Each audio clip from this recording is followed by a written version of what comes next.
I was just reading on the recent news of the migration from Morocco to Spain. Recently, there's a news of around 60,000 people trying to cross the international border. Are they entering because they are physically threatened? Are they entering because they are literally starving? Or are they entering as Spanish government recently launched and announced some kind of program to grant legal status to a lot of migrants. the burglar trying to break into your house because it has desire? Please block that kind of migration. I feel it is my right, in a way, to go to the US or Europe. Nobody's right. It is nobody's right. Can you even enter somebody's wedding party without an invitation? You do that and you get thrashed, right? How can you enter somebody's country without invitation and acceptance? There is that psychological urge to have more, to be more, to consume more.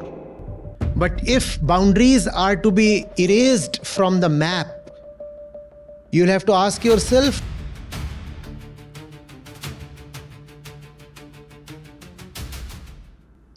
Acharya ji, I was just reading on the recent news of the migration from Morocco to Spain. So it actually happened because the Spanish government recently launched and announced some kind of program to grant legal status to a lot of migrants. And this somehow triggered this huge influx, among other things also. And it was so crazy that, majority of it was youth, but it was also seen that there were literally women with newborn babies, just wanting to somehow escape from whatever is happening in Morocco without even much planning. So I just wanted to know what is this huge craze that is there? What it is powered by both the things. One, the conditions in your homeland can be actually bad. Second, there is that psychological urge to have more, to be more, to consume more. Both these things get together. Wisdom lies in seeing which component dominates your movement. What is certain is that both of these will be present. But as the country receiving these immigrants, as the country now responsible for admitting them or turning them back, you must have a mechanism that sieves, that distinguishes, that tests. Obviously, we have said such a mechanism will be imperfect, but better to have an imperfect one than nothing. Right? I am no supporter of people entering other lands and remaining strangers to that land. In that sense, exhibiting violence on the pre-existing people of that land. Right? When a puppy enters your house, the puppy is not supposed to start biting everybody in the house. Right? I'm not asking nations to be indiscreet in admitting people. Because whenever there would be that influx of migrants, we have to remember it would be powered by both the things. One is there are people who are genuinely being, let's say, persecuted. There are people who have an urge to learn, to know, to grow, to contribute. Admit them. They'll prove to be good citizens and good companions. They will enrich the host country. And then there are others. There are others who are just moving around like opportunists. Right? They are arriving at a place as an invader does, sometimes as an infection does. They just want to suck in. They say we are here to loot, to rob, to plunder, and no country is obliged to entertain plunderers. So eject them. But first of all, please identify them correctly. It is a matter of discretion, not emotion. And emotions run high in both the directions.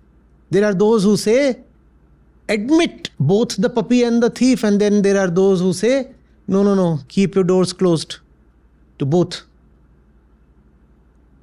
No, be discreet. Discretion is the answer.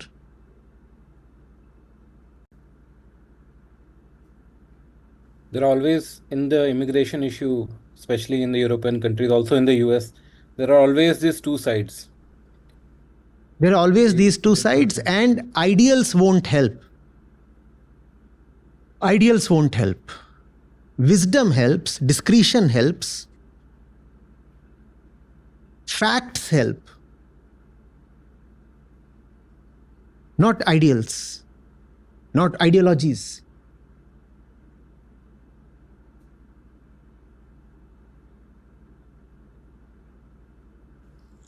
Can there be any policy solution specifically? Discretion is the policy. Institute mechanisms to filter the immigrants or the applicants wisely. Don't paint everybody with the same brush. Have a nice, layered, nuanced way of checking and filtering without bias. And that can be done, you see. It's not all that difficult. The migrant or applicant is standing in front of you.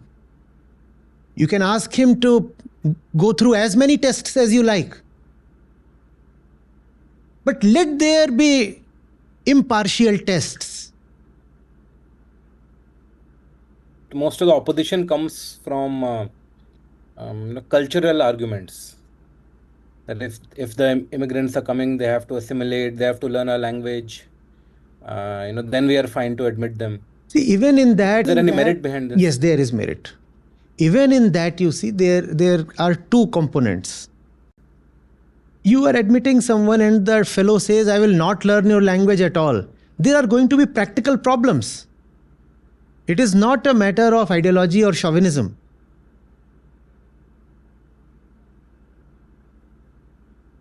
Think of your organization, for example. You admit someone. And the fellow says, no, I will not read the scriptures. No, I will not sit in the sessions. No, you have a problem. And this is not cultural hegemony. This is not even cultural assimilation. This is simply a requirement. It's not being imposed. The choice belongs to the other side. You can decide whether or not to come to this place, this country, or this organization. But what is certain is, if you come here, there are certain rules that you have to follow. And the rules are not egoic. The rules are coming from a very practical place. So I agree that if you move to another land, not for a month or two or an year or two, but if you move there for good, you must learn their language. What problems can a person have with a new language? Why not learn it? Why not learn it? Similarly, if you have moved to a place, why do Why do you want to very loudly continue to demonstrate very visible signs of your native culture? Why?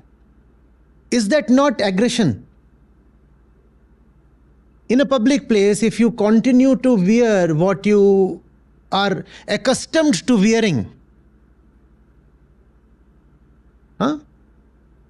how is that not an act of optical aggression directed at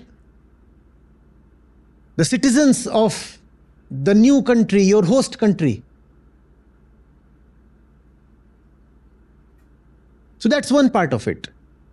The other part is, just because somebody is a little powerless, a little helpless, and has entered your place, your organization, or your country, that does not mean that you will impose your will and your prejudice on that person. So that's the other side of the coin. I can say, if you are here, then please come over, sit, let's talk. But I cannot say, if you have to come here, then you must necessarily cover your head or wear that kind of uniform. Again, it's a matter of discretion, you see. Do you understand? As the immigrant, I must display a willingness and a sensitivity for very practical reasons. And as the host, I must be careful that I am not being hegemonic or psychologically dominant. Both the parties have to restrain themselves, and then you can have a nice relationship. I go to some place and they keep telling me, change your name. Now that's a problem. But if they tell me, please learn our language, I think that is sensible. That is sensible. They tell me, change your religion. Now that's a problem. But if they tell me, we don't wear these kinds of clothes here, please dress up little more suitably, I don't think that is a problem. You go to a corporate party, they declare the dress code, don't they? And you abide by that. You abide by that. And you don't see that as somebody walking on your rights, do you? All kinds of, even casual parties, they will say, okay, the theme is jungle. And you will not say, but I am not an animal. Will you? If the host declares the theme is jungle, you will dress up like a pig or something, whatever.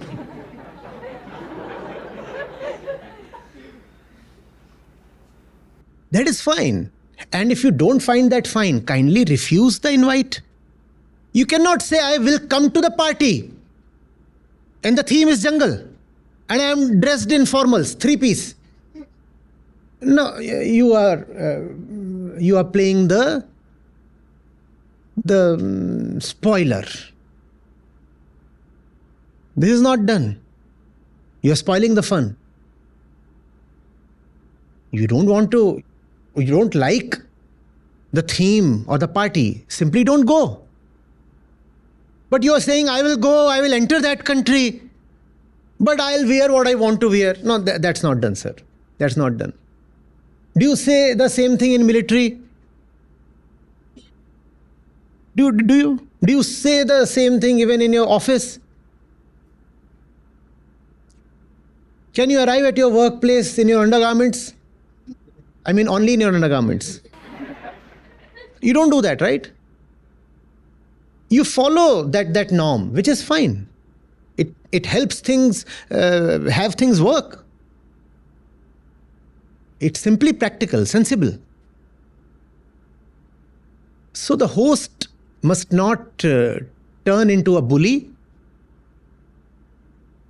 and the immigrant must not say that I want to preserve my conditioning in the name of my individuality. I don't like the word integration or assimilation, because both of these smell a bit hegemonic.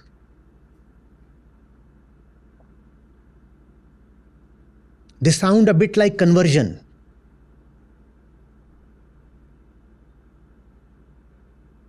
But I'm all for discretion. Discretion, no?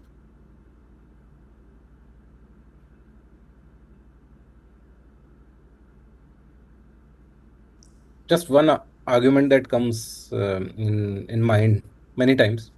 Let's say I'm a person born in a poor country or third world country or whatever, and I feel it is my right in a way to go to the US or Europe. Uh, just because there are some people there who have captured that place, that real estate, and they have the power. It is not, no, nobody is right. It is nobody's right. Yes, everybody has the opportunity. Even the way the global national system works, people have opportunities to migrate. Rights are not there. If you want rights, then you'll have to dissolve the national order itself. Then you must erase national boundaries. And then everybody is a free bird. Migrate to whichever place you want. But then you cannot have nationalism, patriotism, and such things. Then you'll have to say the entire earth belongs to everybody. Yeah, and people are free to live, move as per their wish. And that's not happening anytime soon. So the global national order will remain. And as long as that order remains, people don't have the right to move as per their wish. Yes, the opportunity is there. Go follow the system, apply for a visa, then apply for whatever, green card, then citizenship. There is an established process. I wonder who is the one who thinks that he has the entitlement to just move to another country and participate in the party. Can you even enter somebody's wedding party without an invitation? You do that and you get thrashed, right? How can you enter somebody's country without invitation and acceptance? Obviously, you will not be welcomed. And if you want that, I told the solution. The solution is to then, say the ego has dissolved and therefore there are no nations anymore. So there can be no politics in the name of real estate. Now you can fly from India to US or from Morocco to Spain and say, well, there are no boundaries. But if boundaries are to be erased from the map, you'll have to ask yourself, have you erased boundaries from your heart? As long as the ego remains, it survives and thrives only in boundaries. You cannot say inside I have so many boundaries. For example, this is my family. No, that's a boundary. You cannot say, oh, these 4 people are my family. But I can just by way of privilege fly away to the US and enter there. No, you are the one still believing in boundaries. When you say this is my family, then you are drawing a boundary. And you are saying these 4 people are mine and the outsiders are not mine. How can boundaries be erased on the map when boundaries remain inside of you? So let's not be hypocrites. As long as the interiors of the human being remain divided, the same divisions will show up on the maps as well. So they are going to be there. And therefore you better follow the legal route.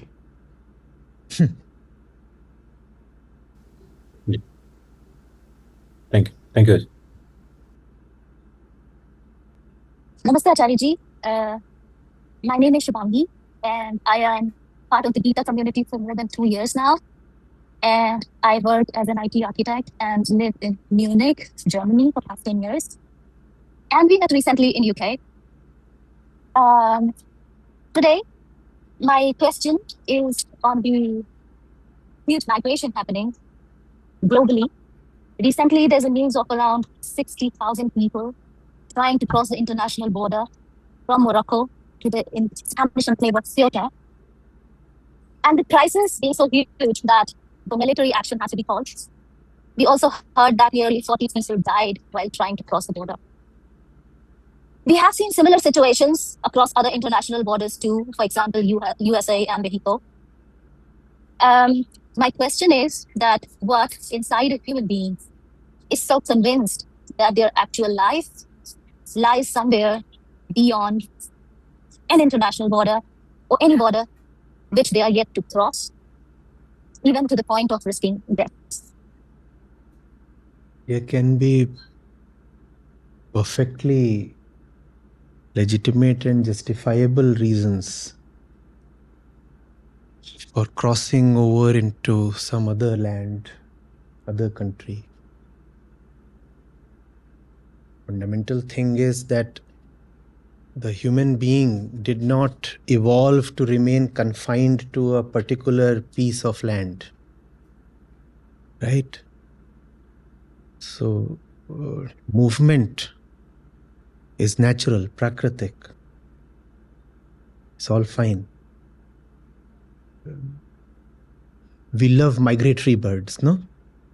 Don't we? But when it comes to migratory humans, we look at them with suspicion or even derision. Huh? Why not ban the migratory birds then? What the hell are they doing coming to this place, that place? Because that's how Prakriti operates. You're not supposed to remain confined to your village. It's all okay. Move. And the apparatus is built to know the right reasons to move. The climate crisis, for example, will result in mass migration, and that will not have psychological reasons. That will have perfectly justified physical reasons. So people will migrate. And they must migrate. A place is not going to receive rain anymore. Who is senseless enough to stay put there still for ideological or emotional reasons? Why must you do that? And so there is going to be migration, and migration has always been happening. If you look at the various peoples of the world, you will mostly find migrants. The USA is a country of migrants. Almost nobody there is a native. The entire population migrated to that place at some point or the other, and that too in not too recent, too distant past. It has all happened over the last few hundred years.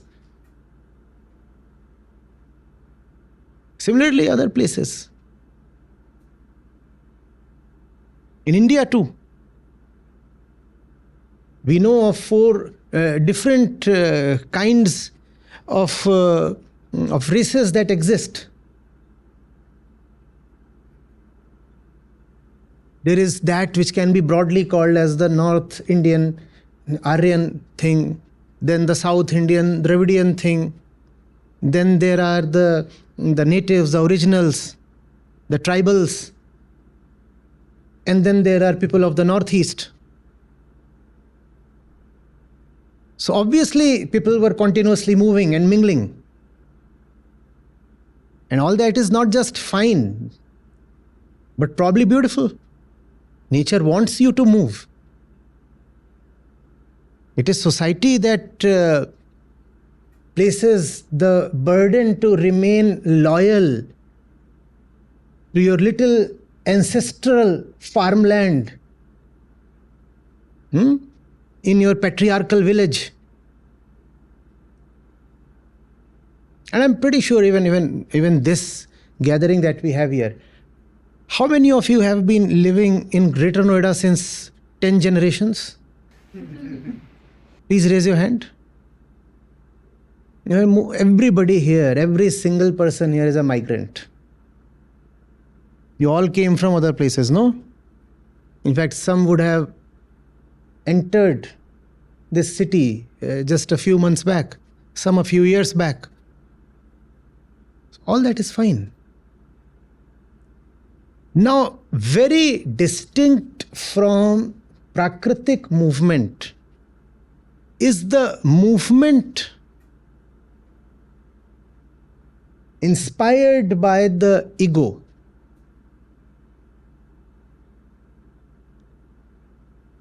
The ego says, I have to move so as to have a better lifestyle, which simply means more consumption. I must migrate to Europe or to the US so that I can consume more. These are two very different dimensions that can be found even in the life of the same person. One could decide, for example, to go to Europe to pursue a PhD. And at that moment, that migration is just very fine because that kind of education is probably not available in India. So the fellow says, I must go to US or to some other place, maybe Germany. I have to go there because I want to get educated, which is fine. And then 3 or 5 years later, the same person says, but you know, there's more money to be had here. Cars are cheaper.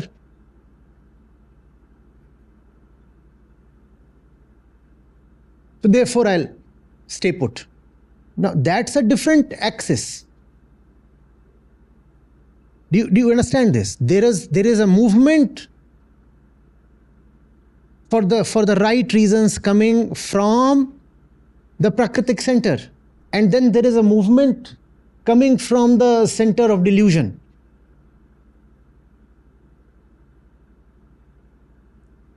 Ego blocks the right movement, and ego also causes the wrong kind of movement. For example, no, I must not go to Europe to pursue higher education because if I go to Europe, I'll get spoilt. If I go to Europe, I'll start consuming alcohol, and the girls there are all so bad. They'll seduce me and make me do all kinds of immoral things. So I'll pursue my PhD in Dhannalal College. There is this little kasbah next to my village where you can buy a PhD for 800 rupees. I'll pursue it from there. So the ego is blocking movement, right?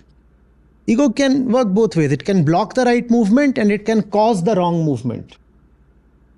Equally, when your PhD was completed and it was your time to return, and you could have had a nice job and a fulfilling career, and there were great applications of your PhD waiting to be implemented in India. The place really needed the application of what you had just learnt. Then you said, no, I have to remain there because, you see, I have just one life and I have to care for my lifestyle.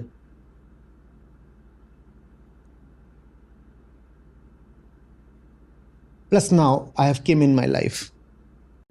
And Kim says, I won't go to a third world country. Do you see this? The ego. So migration can be a perfectly nice thing. And in the same breath, I say migration can be something that will only deepen your suffering. because you are going to another place as a new object of the ego in the hope of fulfillment. If you go to another place in the hope of bread and butter, that is fine. But if you go to another place in the hope of fulfillment, you will return empty-handed. No place, no object of the ego can offer you fulfillment. For knowledge, please migrate. If physical security is threatened, please migrate.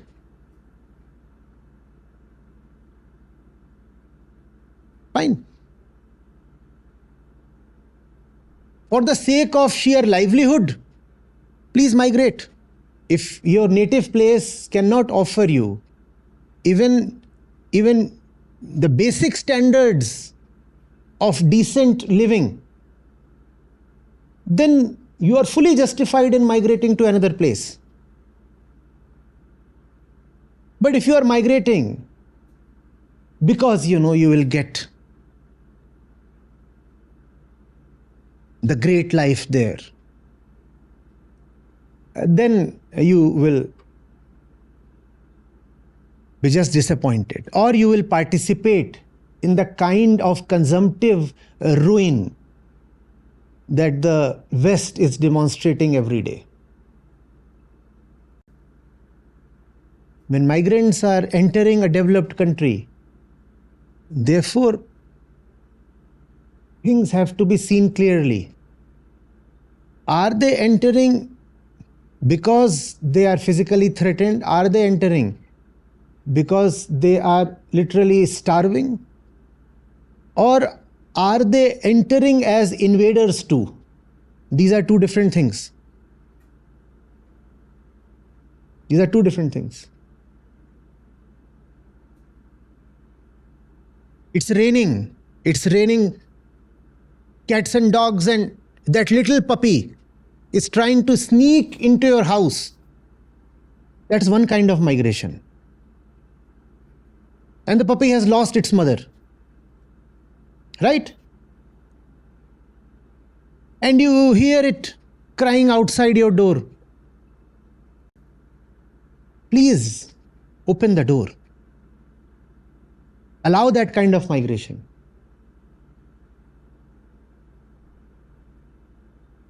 And then there is the thief, the burglar trying to break into your house because it has desire. Please block that kind of migration.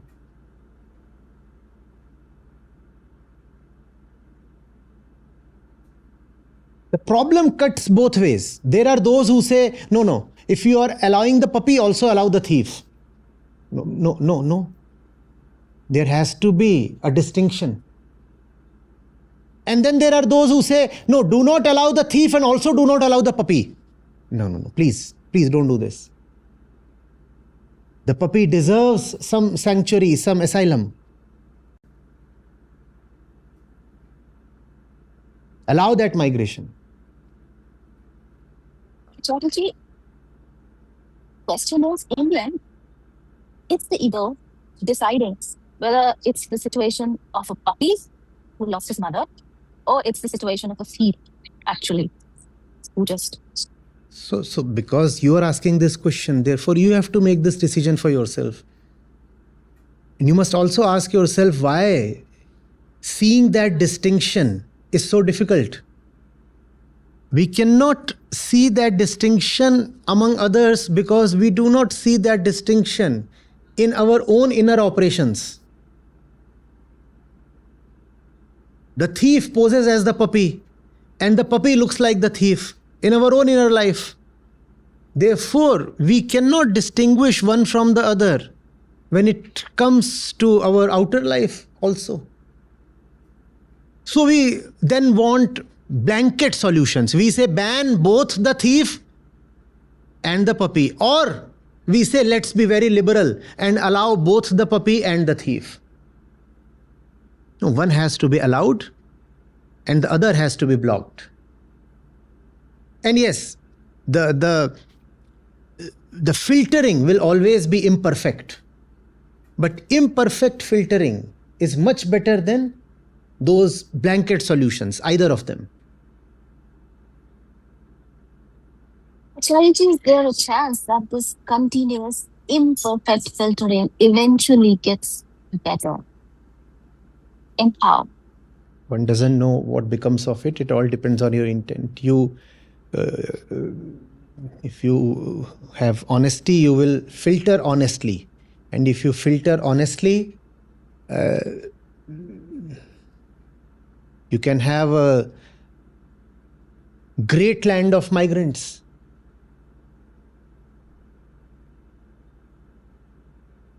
Think of all the Jews that fled Germany. They went to several other countries and enriched them. Ask those countries and they'll say we couldn't have reached the current levels of knowledge, of prosperity, of technology without the contribution of Jews that fled Germany.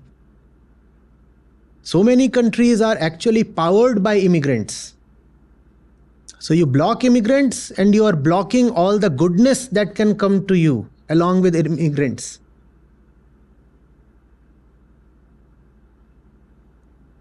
You'll be left behind. Yes, the thief is to be blocked. We remember that, yes. But the puppy can grow into a greyhound that one day saves your life.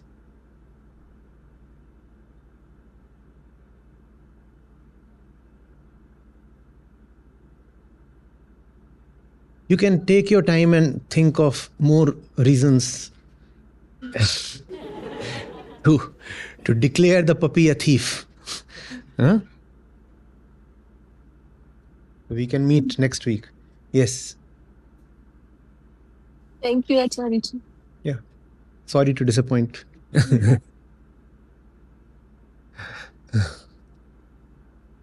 Just download the Acharya Prashant app, and there you go to the community section, and you have live testimonials streaming in at the rate of 1 every 5 minutes. I'm seeing lives change in thousands, if not millions, every day in front of my own eyes. We are doing it. Right. We have actually done it.